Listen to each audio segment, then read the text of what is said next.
प्रधानमंत्री खुद आए इस हादसे के बाद और उन्होंने ये कहा गया कि सख्त इंस्ट्रक्शंस दिए हैं कि इसमें एक कड़ी कार्रवाई होनी चाहिए, इसकी तह तक पहुंचना चाहिए। प्रधानमंत्री नरेंद्र एफआईआर में उसका कंपनी का नाम क्यों नहीं डाला जा रहा? जिस कंपनी की पुल टूटी और उसकी वजह से 150 लोगों की जान गई, उसके चपरासी को आपने कैद कर लिया। उसमें तो सीधे सीधे मालिक को गिरफ्तार किया जाना चाहिए था। अभी तो चुनाव में आपको गुजरात की जनता का दिल जीतना है, आपकी पार्टी के लोगों का पूरी तरह से आप दिल नहीं जीत पाए। ऐसा लग रहा है कि वो उठ के चले गए वहां से। नहीं, ऐसा नहीं है। गुजरात के लोग महंगाई पे वोट देंगे, गुजरात के लोग खून के नाम पे वोट नहीं देंगे। मैं गुजरात के गुजराती अखबार देख रहा था, उसमें बताया जा रहा है कि जो आप इटालिया साहब हैं उनके कुछ समर्थक भी नाराज हैं, वो चाहते थे कि वो बन जाएं, राजगुरु साहब चले गए। ये सारे आम आदमी पार्टी के अंदर ये जितना मीडिया वाले छाप रहे हैं ना, ये वहाँ पे बीजेपी के हेडक्वार्टर से बन के आता है। अर्थव्यवस्था इस समय बड़े बुरे दौर से गुजर रही है, भगवान का हमें आशीर्वाद भी चाहिए होगा, इसलिए लक्ष्मी गणेश जी की तस्वीर लगवा देनी चाहिए। साइंटिफिक टेम्पर वाले लोग इस तरह की बातें करेंगे तो फिर लोगों को थोड़ा सा लगेगा कि आस्था को इसमें लाना है। साइंटिफिक टेम्पर वाले लोगों में भी आस्था तो होती है। हम कहते हैं ना, फल ऊपर वाला देता है, तो ऊपर वाले के आशीर्वाद के बिना तो फल नहीं मिलता ना। तो अगर ऊपर वाला फल देता है तो कर्म भी करें और ऊपर वाले का आशीर्वाद भी लें। कॉन्स्टिट्यूशन सेक्युलर है, आपने ये तो नहीं कहा कि उसमें गुरु गोविंद सिंह की भी तस्वीर लगा दीजिए अगर और ज़्यादा आशीर्वाद मिलेगा। आपने ये नहीं कहा कि उसमें कुरान की आयतें लिख दीजिए और ज़्यादा आशीर्वाद मिलेगा। आपने ये नहीं कहा कि उसमें जीसस क्राइस्ट की तस्वीर लगा दीजिए। और तो लोगों को कहीं ना कहीं लगा कि सिर्फ गुजरात चुनाव को एम करते हुए हिंदुत्व वोट वाला जो सिस्टम है उसके वजह से अरविंद केजरीवाल ने बयान दिया। पहली चीज़, इंडोनेशिया एक मुस्लिम कंट्री है, 85% से ज़्यादा लोग मुस्लिम हैं, 2% से कम लोग हिंदू हैं। उनकी करेंसी पे गणेश जी की फोटो। ठीक है, अगर आपके सीएम कैंडिडेट फेस की हेडलाइन छपेंगी कि मोदी पे मुझे गर्व है, तो कैसे आप लोग चुनाव लड़ के जीत जाएंगे? मैंने आपको समझाया, उन्होंने ऐसा नहीं बोला। उन्होंने कहा है कि भाई अगर गुजरात के अंदर कुछ भी गलत होता है, पूरी दुनिया के अंदर पूरे देश का नाम, पूरे देश पे थू-थू होती है। प्रधानमंत्री पे भी थू-थू होती है, देश पे भी थू-थू होती है। आपको गर्व है प्रधानमंत्री पे, नरेंद्र मोदी पे? क्योंकि लोग कह रहे हैं कि 2024 में आपकी पार्टी के लोग तो बयान देना शुरू कर दिया, 2024 में अरविंद केजरीवाल वर्सेस नरेंद्र मोदी। आप गुजरात की समस्याओं पे बात ही नहीं कर रहे, आप इधर उधर की सारी समस्याओं बात कर रहा हूँ सर। आप लगातार सबसे बड़ी गुजरात की समस्या बात कर महंगाई जा रहे है। हैं। शुरुआत आपने गुजरात सबसे बड़ी समस्या महंगाई है। लालच से वोट ले रहे हैं अरविंद केजरीवाल। गुजरात के लोगों को मैं पैसे लूट के स्विस बैंक में नहीं ले जाता।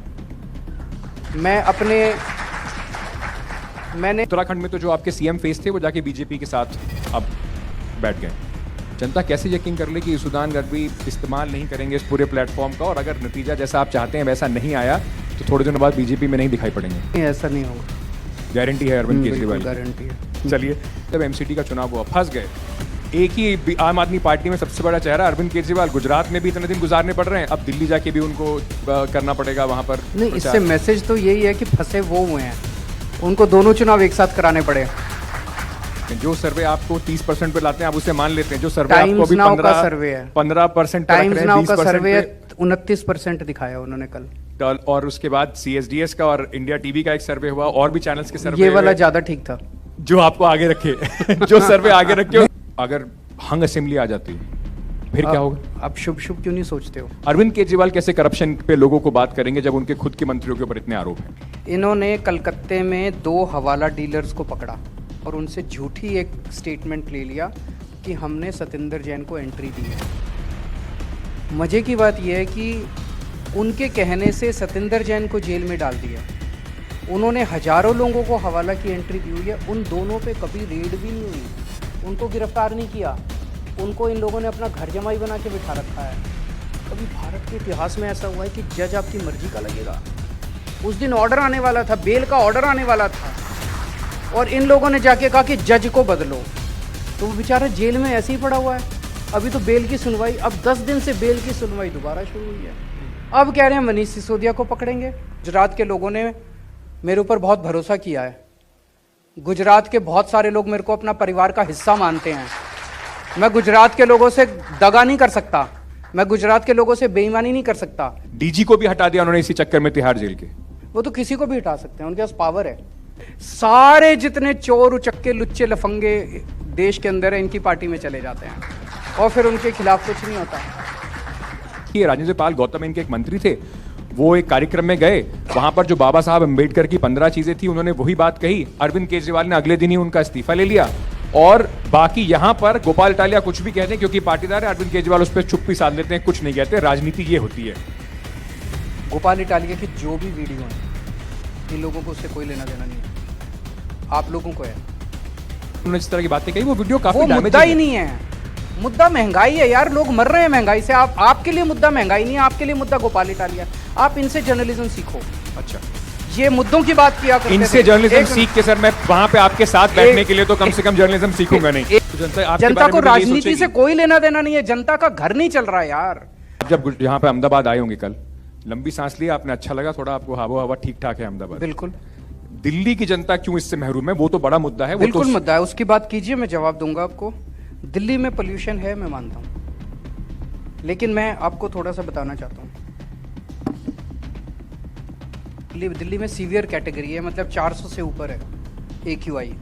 बहादुरगढ़ में भी उतना ही है, जींद में भी उतना ही है, फरीदाबाद में भी उतना ही है, गुड़गांव में भी उतना ही है, चरखी दादरी में भी उतना ही है, भिवानी में भी उतना ही है, रोहतक में भी उतना ही है, ग्रेटर नोएडा में भी उतना ही है, गाजियाबाद में भी उतना ही है, नोएडा में भी उतना ही है, राजस्थान के भिवाड़ी में भी उतना ही है, बिहार के मोतिहारी में, कटिहार में, सिवांग में, दरभंगा में, समस्तीपुर में भी उतना ही पोल्यूशन है। आप एक मिनट दिल्ली के मैं आ रहा हूँ। इन सारे राज्यों के ऊपर केजरीवाल का जोर नहीं चलता, तो ये काम किसका है?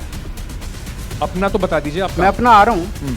आपको केंद्र सरकार बोलने में डर क्यों लग रहा है? मुझे नहीं लगता सर। तो बोलिए। यहाँ पे लॉ एंड ऑर्डर की आपने बात कही, काफी सुधरा है, लेकिन कल ही एक बड़ी घटना हुई है पंजाब। कल घटना हुई है, वो डीजी पुलिस का मैं बयान सुन रहा था कि 2 लोगों के बीच की कोई पर्सनल दुश्मनी थी। आपने एक नई डेडलाइन अब दी है पंजाब की पोल्यूशन के बारे में दिल्ली के लिए कि अगले साल तक हो जाएगा। वहाँ पे हमने दिल्ली के स्कूल ठीक किए ना, काफी हद तक पहले से बहुत बेहतर है। उसमें भी मोहल्ला क्लिनिक बना दिए ना, बिल्कुल बने, अस्पताल ठीक कर दिए ना, काफी हद तक। ये भी ठीक कर देंगे। अरविंद केजरीवाल 1 साल का समय मांग रहे हैं सर। अगले साल दिल्ली को कम से कम 500 AQI नहीं झेलनी पड़ेगी। 2017 में दिल्ली का AQI 900 था, अभी 500 है। अच्छी बात नहीं है, मैं इसको जस्टिफाई नहीं कर रहा। 500 गंदा है, लेकिन 500 भी नहीं रहेगा, अगली साल काफी सुधार होगा। ठीक है। सुदान गढ़वी जो रात को 9 बजे का शो करते थे, मुख्यमंत्रियों को और बाकी प्रशासन से सरकार पूछते थे, अब ऐसा तो आप मत कहिएगा कि सब कुछ अच्छा है, भला चंगा है दिल्ली में, और वहां पे एक तगड़ा सवाल अरविंद केजरीवाल से पूछ लीजिए। पत्रकार की जिम्मेदारी होती है कि अच्छे काम को भी अप्रिशिएट करे। हाँ, अगर दिल्ली में 5 साल में स्कूल अच्छे हो सकते हैं, गुजरात में 27 साल में क्यों नहीं हो सकते?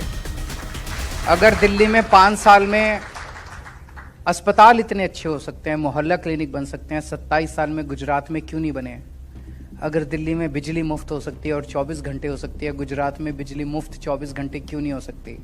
अगर दिल्ली भ्रष्टाचार मुक्त हो सकती है, गुजरात भ्रष्टाचार मुक्त क्यों नहीं हो सकता?